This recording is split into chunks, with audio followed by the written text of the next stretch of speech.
Here we go. Another wonderful day here.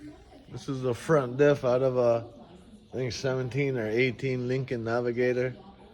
And she is humming like a church choir.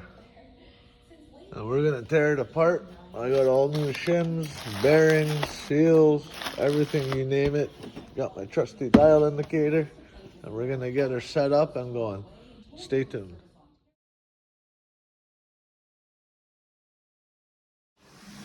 Got this carrier looking so clean with the ring gear.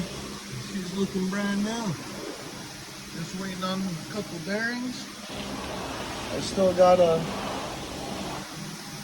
clean the case here. It's still mucky in there. I haven't got the pinion out yet either, but stay tuned, we're getting there. Okay, we got our new side bearings pressed on, top and bottom there. Got this case cleaned out. We got our new inner and outer pinion races installed. We got our 35 thou shim and pinion bearing installed. Pressed back on the pinion shaft here.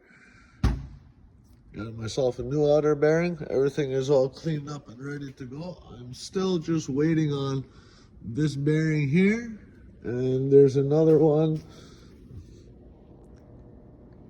inside here. Right here. These two bearings I'm still waiting on. And once they get here, we'll be getting her back together and get her all shimmed up. And the spec for backlash, just a little rule of thumb I'm going to throw out there. The spec for backlash is 8 to 12 thou. I always like to be closer to the high side. So when I set this up, it's going to be 10 to 12 thou backlash.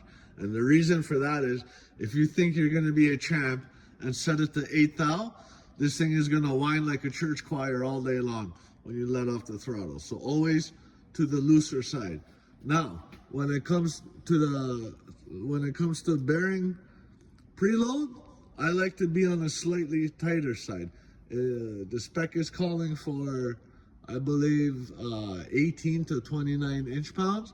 I will be right around 25 inch-pounds on breakaway torque on the pinion here. But stay tuned and let's get her back together once I get these two bearings and we'll go from there.